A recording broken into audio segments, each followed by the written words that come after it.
Hello friends, ಇವತ್ತು ನಾನು ನಿಮಗೆ ಕರ್ಚಿಕಾಯಿ ಪಲ್ಯ ಯಾವ ಥರ ಮಾಡೋದು ಅಂತ ಹೇಳಿ ತೋರಿಸ್ಕೊಡ್ತಾ ಇದ್ದೀನಿ. ಇದು ಬಂದುಬಿಟ್ಟು ಚಪಾತಿಗೆ ರೊಟ್ಟಿಗೆ ತುಂಬಾ ಬೆಸ್ಟ್ ಕಾಂಬಿನೇಷನ್ ಅಂತ ಹೇಳ್ಬೋದು. ಇದು ಮಾಡೋದು ಕೂಡ ತುಂಬಾ ಸುಲಭ. ಸೊ ಬನ್ನಿ ಹಾಗಾದರೆ ನೋಡೋಣ ಇದನ್ನು ಯಾವ ಥರ ಮಾಡೋದು ಅಂತ. ಮೊದಲಿಗೆ ಒಂದು ಮಿಕ್ಸಿ ಜಾರ್ನ ತಗೊಂಡು ಅದರಲ್ಲಿ ಒಣ ಕೊಬ್ಬರಿನ ಹಾಕ್ಕೋಬೇಕು.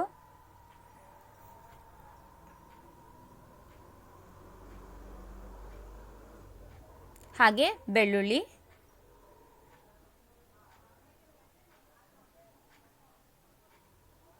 ಅಚ್ಚ ಖಾರದ ಪುಡಿ, ಹಾಗೆ ರುಚಿಗೆ ತಕ್ಕಷ್ಟು ಉಪ್ಪು. ಇವಾಗ ಇದನ್ನು ನೀರು ಹಾಕದೆ ಹೀಗೆ ರುಬ್ಕೋಬೇಕು ಫ್ರೆಂಡ್ಸ್, ಡ್ರೈ ಆಗಿ. ಫ್ರೆಂಡ್ಸ್ ನೋಡಿ, ಈ ಥರ ರುಬ್ಕೋಬೇಕು ಇದನ್ನು. ಇವಾಗ ಒಂದು ತವಾನ ಗ್ಯಾಸ್ ಮೇಲಿಟ್ಟು ಅದ್ರ ಮೇಲೆ ಈ ತೊಳೆದಿಟ್ಟಿರುವಂಥ ಕರ್ಚಿಕಾಯಿನ ಹಾಕ್ಕೋಬೇಕು.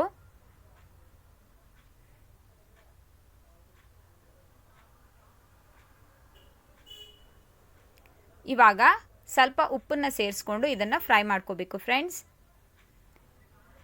ಈ ಕರ್ಚಿಕಾಯಲ್ಲಿರೋ ನೀರೆಲ್ಲ ಡ್ರೈ ಆಗೋ ಮಟ್ಟ ಇದನ್ನು ಫ್ರೈ ಮಾಡ್ಕೋಬೇಕು ಫ್ರೆಂಡ್ಸ್. ಗ್ಯಾಸ್ನ ಮೀಡಿಯಂ ಫ್ಲೇಮಲ್ಲಿಟ್ಟು ಇದನ್ನು ನಿಧಾನವಾಗಿ ಫ್ರೈ ಮಾಡ್ಕೊಳ್ಳಿ. ನೋಡಿ, ಈ ಕರ್ಚಿಕಾಯಲ್ಲಿರೋ ನೀರೆಲ್ಲ ಈ ಥರ ಬಿಟ್ಕೊಳ್ಳೋಕೆ ಶುರು ಆಗುತ್ತೆ. ಇದೆಲ್ಲ ಡ್ರೈ ಆಗೋ ಮಟ್ಟ ಇದನ್ನು ಫ್ರೈ ಮಾಡ್ಕೋಬೇಕು.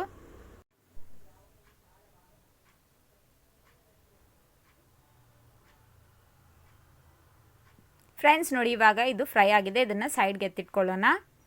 ಇವಾಗ ಒಂದು ಕಡಾಯಿನ ಗ್ಯಾಸ್ ಮೇಲಿಟ್ಟು ಅದರಲ್ಲಿ ಎಣ್ಣೆನ ಹಾಕ್ಕೋಬೇಕು. ಎಣ್ಣೆ ಬಿಸಿ ಆದ ನಂತರ ಅದರಲ್ಲಿ ಸಾಸಿವೆನ ಹಾಕ್ಕೋಬೇಕು.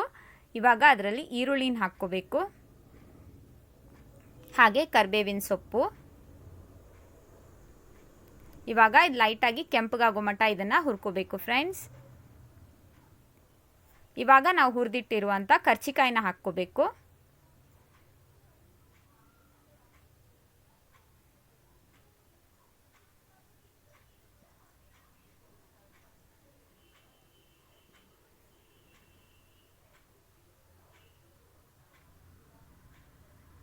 ಇವಾಗ ಇದನ್ನೆಲ್ಲ ಒಂದ್ಸಲ ಚೆನ್ನಾಗಿ ಮಿಕ್ಸ್ ಮಾಡ್ಕೋಬೇಕು.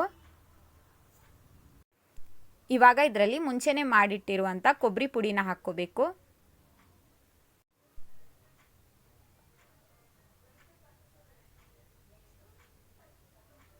ಇವಾಗ ಇದನ್ನೆಲ್ಲ ಒಂದ್ಸಲ ಚೆನ್ನಾಗಿ ಮಿಕ್ಸ್ ಮಾಡ್ಕೊಳ್ಳೋಣ.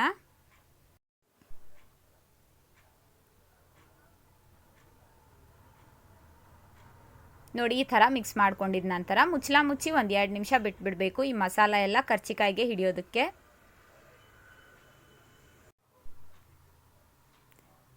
ಇವಾಗ ನೋಡಿ, 2 ನಿಮಿಷದ ನಂತರ ಕರ್ಚಿಕಾಯಿ ಪಲ್ಯ ರೆಡಿಯಾಗಿದೆ.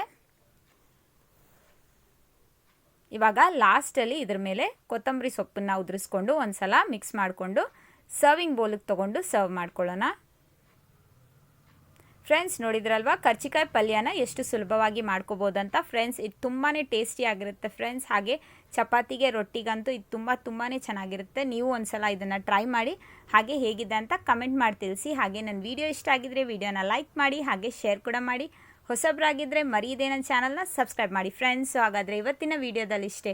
ಮುಂದಿನ ವಿಡಿಯೋದಲ್ಲಿ ಮತ್ತೊಂದು ಹೊಸ ರೆಸಿಪಿಯೊಂದಿಗೆ ಸಿಗೋಣ. ಅಲ್ಲಿವರೆಗೂ ಟೇಕ್ ಕೇರ್ ಅಂಡ್ ಬಾಯ್.